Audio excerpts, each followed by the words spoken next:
Hey guys, today I'm going to be doing my out-of-box review for the HG Build Fighters Gundam Schwarzritter.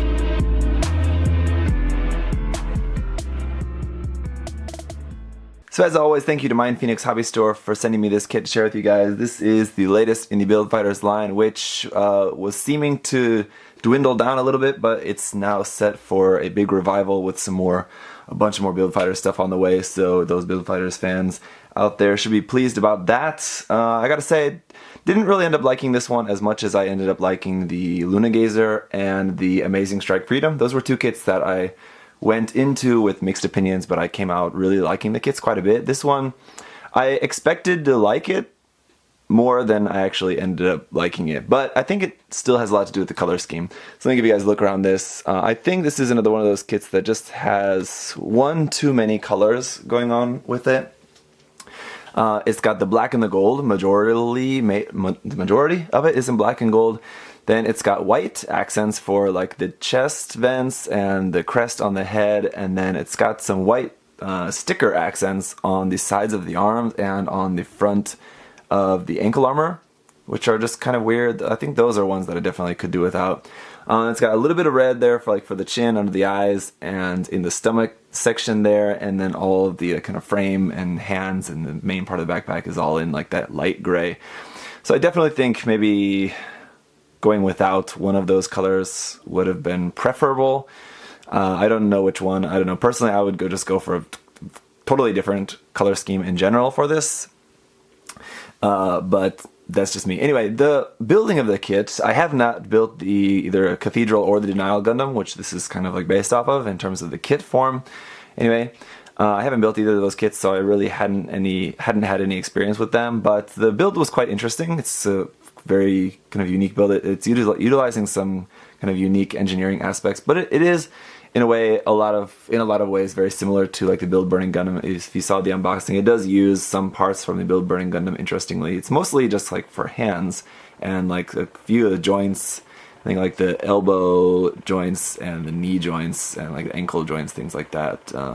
But for the most part, it's just mostly all the Cathedral Denial Gundam in there. There's some pretty nice aspects of the articulation, but there's kind of a lot of stuff that does kind of get in the way, especially with these big side skirts, and the front skirt and back skirt are all quite large on this kit. So let's take a closer look at this. This was another thing too. I was expecting to really like the visor, because what we saw of the kit and just what like the box art and everything, I thought that the visor looked pretty cool. Actually, building the kit, once I got it on there, I'm not really quite as into it as I expected I would be. I think it's quite a little bit farther like down on the face than it looks like originally, and it just looks a bit odd. But we do have a sticker in there for the eyes in there, which are blue again, so that's like adding another color to it. The cameras for the eyes and the head camera up in there is a tiny little blue sticker. Then we have this new part. The gold part there is a new part, but the just white V fin is the same. For that, the head articulation is quite strange because like it's on a ball joint, but it doesn't actually really move on the ball joint really well, and I think that has to do with the shape of this. Let me show you here. So you can see on the tip of that ball joint there's a little nub sticking up, and that's supposed to be there. That's not just a nub that I didn't clean up. That's supposed to be on there, and inside the head there's a little slot actually in there where that's actually supposed to fit. So for some reason, they have that on there. Here in a little bit, after I'm finished talking about the articulation here for you guys, I'm just going to try cutting that off and see what that does for the head articulation, because as it is now, that really limits the articulation of the head. There's actually a joint at the base of there, like inside the torso, that is actually where that's going to move for the most part.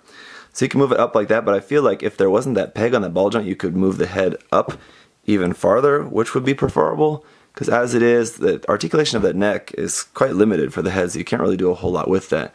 Then again, like the armor plating on like the side of the head goes down pretty far, so that also is going to prevent you from pointing the head too far down or anything. So anyway, the chest has the same kind of folding out feature that like the Build Burning has, or like the sides of the chest will bend out a bit like that. Luckily, unlike the Build Burning Gundam, the shoulder joints here are much more stable, so the arms stay in place nice and firmly.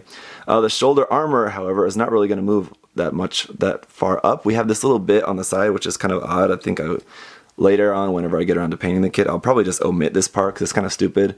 There's a little gray sticker wrapped around the edge of that, but that folds up, and as you can see, this is going to be one of the problems of this kit, this part coming off there in the torso.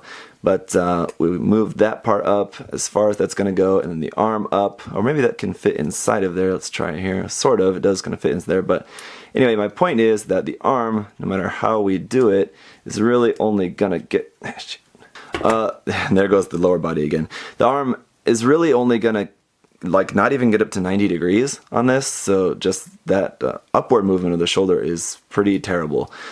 In terms of the regular arm, it's just a regular articulation rotation there, double joint in the elbow, the wrist is just on a ball joint.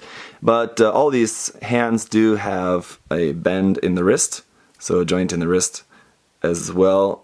Most of the hands, not all of them, but we'll talk about that here in a bit. There's the white sticker I mentioned before on this side of the arm. It's just kind of doesn't really need to be there, I think. So we do have some bend here in the stomach, but as you can see, I really wouldn't mess with that too much because it's just going to really keep that really loose on there. I think that just something in that part, it just doesn't fit onto there strong enough, and it's not a matter of me pushing it on the ball joint. It's on there, but it just doesn't really want to stay on there too well. But of course you can rotate that and everything. The front skirt is just one piece here that is just going to move up and down a little bit, but it's just kind of hindered, so you're not really going to be able to move that too much. These big huge side skirt things are actually attached onto the side of the leg, so that's kind of interesting. And they are going to be kind of getting in the way because they go really far down here on the side, and then they have this part here on the front that's also going to be getting away, crashing into the knee armor there. So we can kind of move the leg up and get a nice double joint there in the knee. No separation of the knee armor or anything. Sticker here for this big black part on the front of the knee, very obvious sticker because it's a big one fitting over a curved surface. And then stickers here on the legs for that gray kind of vent area on the inside and outside of both of the legs. So you can get the leg up there pretty well, I mean around the armor, but you're just going to have a lot of stuff crashing into each other here with this part. You can sort of move this out farther away from the leg like that if that's going to be like helpful to you, maybe, but it's meant to be up like that. Down here in the ankle, again, just sticker there for that little white part, and then a sticker for that gray part on the top of the foot there as well. So the ankle moves side to side really only a little bit. It's really not enough, so if you want to get like a really nice wide like fighter's stance out of this, not really going to happen. Forward, kind of to there, back to there, not really a whole lot. It's got kind of like a double joint, so it's plugged into a polycap at the base of the leg and then a ball joint in the foot. So you can get pretty alright. It would have been nice if this one had a toe bend in there as well. Underneath the foot, we've got like a little bit of empty space, but some nice detail there. Should also mention in the back skirt, there is some nice detail here in the back skirt, if you can see that. So that's nice, and the back skirt does move a little bit, so that is a step above most high grades anyway. You can see on the back skirt is our kind of sword handles. I was going to say beam saber handles, but there's not beam sabers, they're just sword handles. And the swords have like complicated, I guess they're probably not that complicated for some of you guys, but I'm just shit at pronouncing German words, so I'm just going to avoid that altogether. If you guys want to refer to them as like their official names, that's fine, but I'm just going to call them swords for the sake of this review. But those just come off and just fit into the hands like normal. Like I said before, I think they kind of look a little bit more like grenades to me, just because of the size and shape of those. But the wings here on the backpack will move side to side there, rotate there, they can move up, and this part opens, and this part here at the bottom, the gold part is fixed to like the main part here, but the black parts can move and you can open those up like so. So pretty nice. Everything seems to work pretty well. Everything's fitting nice and well on the wings, so those are nice. The backpack just fits on, just slides on there, so it's not like that two-plug backpack like a lot of the Build Fighters kits are, like especially the Build Burning. So it's different. You won't be able to use those backpacks on here if you wanted to do something like that. So as I mentioned before, this kit does have a lot of the hand options, all of them from the Build Burning Gundam. So there's the closed fist, you can see there on the kit. We do also have just these like karate chopping hands here, like this, so nicely detailed and all of that. Those also have the bend at the wrist. We have just these open expressive hands, really nice looking, these as well. Quite like those a bit, those are really nice. And then we have the sword holding hands. Now these ones don't have a joint at the wrist, but I think that's probably maybe for the best. Just so they have a nice solid connection there at the wrist. So these ones have a little peg in there in the hand, which will peg into the sword handle, so that'll also give you some extra support. You do have the regular holding hands from the Build Burning Gundam. Those don't have a peg on the inside, so if you wanted to like have this kit holding something else that doesn't have a peg in the handle, you can use those hands. Just the back of the hand, you just take off this one and put onto that one. So you do have those amongst the extra parts. You do have a fair amount of extra parts with this kit. So just the handle here, it does come with 2 of these little sticks here. And before, looking at like other promotional images and things like these looked a lot more square before, but they're actually not that square at all. They're very similar to just like a kind of very blade shape. They're very wide this way, but very thin that way. But this just plugs into there. So I like these quite a bit actually, just because they're really unique instead of just our typical beam saber effects, and it's just like a kind of physical sword. And just to show you how short that is, there you go. I'll of course show you that like posed with the Gundam here in a moment, but as you can see, really not going to be all that long. And then aside from the 2 handles on the back skirt, we do have this 3rd handle, and this one, as you can see, has 2 holes at the top. So what you could do is store those 2 blades in there, and you could make like a little fruit fork or something like that. But actually what you're meant to do with that is take off these guys here on the backpack. So the connection that did plug this into the backpack, you can just plug into the sword handle, and you can have them separate, just like that. 2 separate swords with the individual handles, or you can use that double handle to plug these in here together. You just close that up there. Then you got your Ultra Super Mega Sword. And I gotta say, when I snapped this up and had this all done, this was the last step of course, and then posed it up with the kit, I was very disappointed at how small this actually is. It's really not that big as it appears. There you go, you can see next to the Gundam. It's not even as tall as the Gundam itself, and the Gundam is very tall, so I mean, you have to take that into account, that this Gundam does have really long and big legs. But this is definitely much smaller than it's made to seem, like in the promotional images and stuff. So I think if you wanted something with like a super huge sword, this maybe is not going to be the kit that you maybe thought you were looking for. Another thing that I should mention about is, if you guys saw in the unboxing, I mentioned how the D runner is a small black runner in that kit, which was a different kind of gloss than the rest of all the black. The majority of the black is all just kind of the normal kind of like semi-gloss kind of polystyrene plastic that Bandai typically uses, but the D runner was a more high gloss plastic, more akin to like the real grade gold frame of Matsumina that used that really super high gloss black. And on the kit, actually, you really can't really tell at all. Like, those parts are just like a couple parts there on the chest, and then one part there in like the front of the front skirt at the top of there, and then like just like under like what would be the cockpit hatch if it had a cockpit. And yeah, they're really not that noticeable at all, so I think with that D-Runner being in high gloss black, it really didn't matter for anything at all. But I gotta say, the kit does look pretty dashing when it's up like in a dynamic pose and with the backpack opened up, and I think that's definitely helped by the color scheme, that black and gold is going to look nice and like flashy if you wanted to do like some really cool poses like this.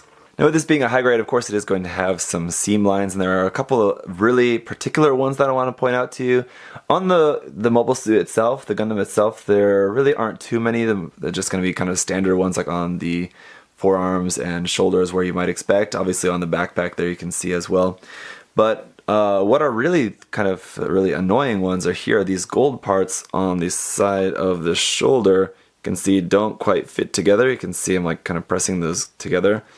And there's nothing really to hold them together, and you can see maybe on the farther one that gap that you're going to have there, right there. There's nothing really to hold them in place where they're supposed to be, so you're definitely going to want to have to glue those. If you're not going to remove the seam line, at least just glue them together to keep that gap closed, but that's kind of annoying and not really designed properly if you ask me. So despite being a little bit disappointed in the articulation in a couple areas, like the shoulders, just the arms not really being able to go as high as I would like, in the ankles, the feet not really being able to point down as much as I would like, we really love some toe articulation there, or just the ankle joint able to move down, point down just a little bit more. Despite those few places where I think it lacks some articulation, I have to say just the overall stability of all the joints is really good. I'm not getting any weight issues at all. The legs, like I said, quite long legs, and they're pretty heavy, I guess. There's a lot of parts in there, but not really seeing any weight issues there in the hips. The sword's there. Even when the sword is together, I know because I already tried it out earlier. It doesn't really weigh anything. You're not going to have any problems. The stability of the joints in the arms, in the elbow, and the shoulder, and the wrist is all perfectly well enough to hold that up, so don't need to worry about any of that, which is nice. Should also just briefly mention that you can hold the sword with two hands, but they just barely reach, so you're going to be really limited in your posability with that, just because the arms can just barely get around to reach onto where they're supposed to be plugging onto the handles. So while I appreciate the ability to do a two-handed grip, I would really just kind of rather do something like this where I have a little bit more freedom with the pose. I should also mention that on that ball joint for the neck, I did cut that little tab at the top of the ball, and it did sort of maybe give a little bit more articulation there in the neck, so I really don't think you really need that. You just cut that off, it'll give you a little bit more articulation, but really didn't really change a whole lot there. Overall, this is a cool kit, and I'm sure there's going to be plenty of people out there who really just absolutely love it. I mean, that gold and black color scheme, while not entirely original, is pretty rare to see on a Gundam, and we just don't really get it all that often. And that big sword is something I know a lot of people really love big swords, and while I think I would have preferred it to be just a little bit larger, it's big. I mean, it's pretty big. So it's got that going for it. I think if it was any larger, then you might start to run into some weight issues, and then you kind of have the opposite problem. So I think as it is now, it's at a good size where it's large, but it's not really hindering the kit in any way, which is also good. So I guess that's probably for the best. Some kind of nasty seams on there that you're going to have to deal with. But that's not too terribly out of the ordinary for a high-grade kit. Overall, if you like the way this kit looks, then go ahead and go for it. I think that definitely a color change will be making this a lot better for me. Still, not really one of my favorites of the Build Fighters kits that I've built, but again, that's just all personal opinion. Let me know what you guys think in the comments section down below. If there's anything that I missed, it's highly possible, I suppose. You can let me know in the comment section down below. There's some different stuff that you can do with all of this kind of things like that, and I'm sure like using kit bashing with some different parts, like with the cathedral and the denial, there's probably some other cool stuff that you can do. You guys can talk about that down in the comment section below. Just want to say thanks for watching, and we'll see you guys next time. Bye bye.